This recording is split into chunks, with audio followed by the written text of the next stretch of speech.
حضرت یونس علیہ السلام خالق عالم کے بھیجے ہوئے برگزیدہ نبی تھے اور دیگر انبیاء کی طرح منصوص، معصوم، افضل کائنات، عالم لدنی تھے۔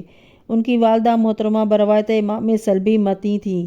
یہ اپنی والدہ کی طرف اس طرح منسوب ہوتے تھے جس طرح حضرت عیسیٰ جناب مریم علیہ السلام کی طرف منسوب ہوتے ہیں۔ ان دونوں انبیاء کے علاوہ کوئی نبی بھی اپنے ماں کے ساتھ مذکور نہیں ہوتا۔ حضرت عیسیٰ علیہ السلام کو عیسیٰ بن مریم اور حضرت یونس علیہ السلام کو یونس بن متی کہا جاتا ہے۔ بعض روایت میں ہے کہ متی حضرت یونس علیہ السلام کے والد ماجد تھے۔ حضرت یونس علیہ السلام کو خدا نے حسن قرات کی صفت دی تھی۔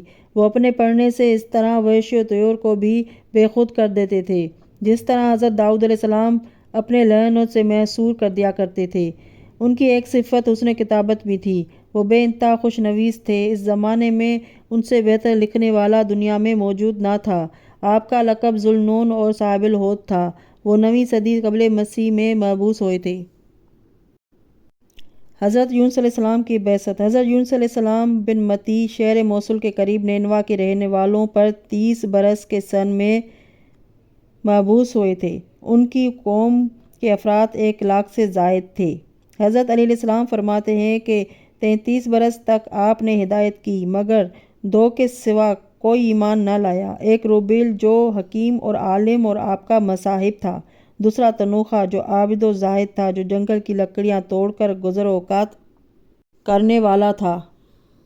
حضرت یونس علیہ السلام جب تبلیغ کر کے تھک گئے اور کوئی کامیابی کی صورت نظر نہ آئی تو انہوں نے اپنے دونوں مومنوں سے مشورہ کیا اور کہا کہ میں اب عاجز آ گیا ہوں، چاہتا ہوں کہ اس قوم ناجائز کے لیے بد دعا کروں۔ ان کے اس استشاء پر روبیل جو عالم اور حکیم تھا کہنے لگا کہ میری رائے تو یہ ہے کہ آپ عذاب کی درخواست نہ کریں اور اپنا کام بدستور جاری رکھیں، کیونکہ یہ مخلوق اگرچہ نافرمان ہے لیکن ہے مالک ہی کی پیدا کی ہوئی۔ وہ آپ کی درخواست کو مسترد نہ کرے گی۔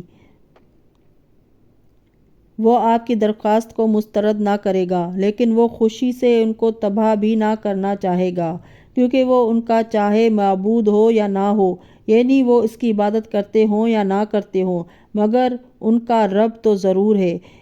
اس کے بعد تنوخہ جو عابد و زاہد تھا کہنے لگا کہ یا حضرت اب پانی سر سے اونچا ہو گیا ہے، آپ ضرور بد دعا کریں اور خدا سے درخواست کریں کہ وہ ان پر ایسا عذاب نازل کریں کہ یہ سب کے سب بالکل تباہ و برباد ہو جائیں۔ حضرت یونس علیہ السلام نے تنوخہ کی بات مان لی اور نزول عذاب کی درخواست بارگاہ خداوندی میں پیش کر دی اور اس پر پورا اصرار کیا کہ خدایا ضرور عذاب نازل فرما۔ روبیل کہتا رہا کہ آپ عجلت سے کام نہ لیں اور ابھی اور صبر کریں، مگر وہ نہ مانے۔ بالآخر درخواست منظور ہو گئی اور ان کو اطلاع دے دی گئی کہ 15 شوال یوم چہارشنبہ عذاب نازل ہوگا۔ حضرت یونس علیہ السلام نے نزول عذاب کے تاریخ اور دن معلوم ہونے کے بعد منادی کرا دی کہ فلاں دن فلاں تاریخ عذاب نازل ہوگا۔ اس کے بعد وہ وہاں سے نکل کر ایک پہاڑ میں جا چھپے۔ روانگی کے وقت انہوں نے دونوں سے کہا کہ میرے ہمراہ چلو۔ تنوخہ جس کے مشورے سے درخواست عذاب پیش کی تھی وہ ہمراہ جانے کو تیار تھا، لیکن روبیل نے کہا کہ میں یہیں رہوں گا، چنانچہ وہ نہ گیا۔ حضرت یونس علیہ السلام جب منادی کرا کے روانہ ہو گئے اور ایک پہاڑی میں جا چھپے تو روبیل اپنے گھر سے نکلا اور ایک پہاڑ پر جا کر وہاں کھڑے ہو کر آواز دی، میری قوم آگاہ ہو کہ 15 شوال یوم چہارشنبہ کو عذاب نازل ہوگا۔ حضرت یونس علیہ السلام نے جو کچھ فرمایا ہے وہ غلط نہیں ہے اور نہ نبی خدا غلط کہہ سکتے ہیں۔ سنو، میں باللحاظ انسانیت تمہارا ہمدرد ہوں، میں نہیں چاہتا کہ تم عذاب میں مبتلا ہو کر تباہ و برباد ہو جاؤ۔ یہ سن کر لوگوں نے اس کی طرف رجوع کی اور پوچھا کہ ہم کیا کریں؟ روبیل نے کہا کہ تم یہ کرو کہ سب کے سب پہلے خدا کی وحدانیت کا اقرار کرو اور اس کے بعد حضرت یونس علیہ السلام کی نبوت پر ایمان لاؤ اور انہیں نبی برحق سمجھو۔ ان لوگوں نے ایسا ہی کیا۔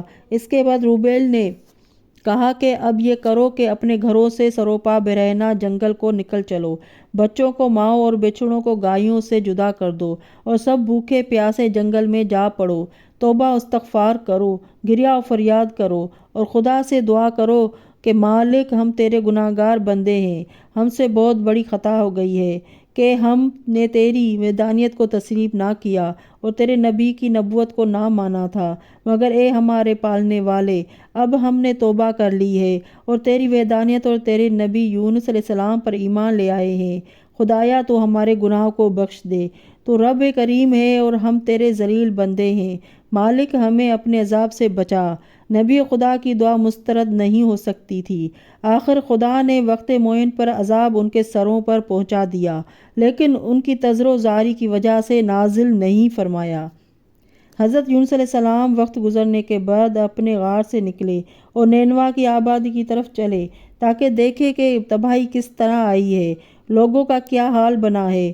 جب وہ آبادی کے قریب پہنچے تو دیکھا کہ لوگ بدستور اپنے کاروبار میں لگے ہوئے ہیں اور مطلقاً تباہی کے آثار نہیں ہیں۔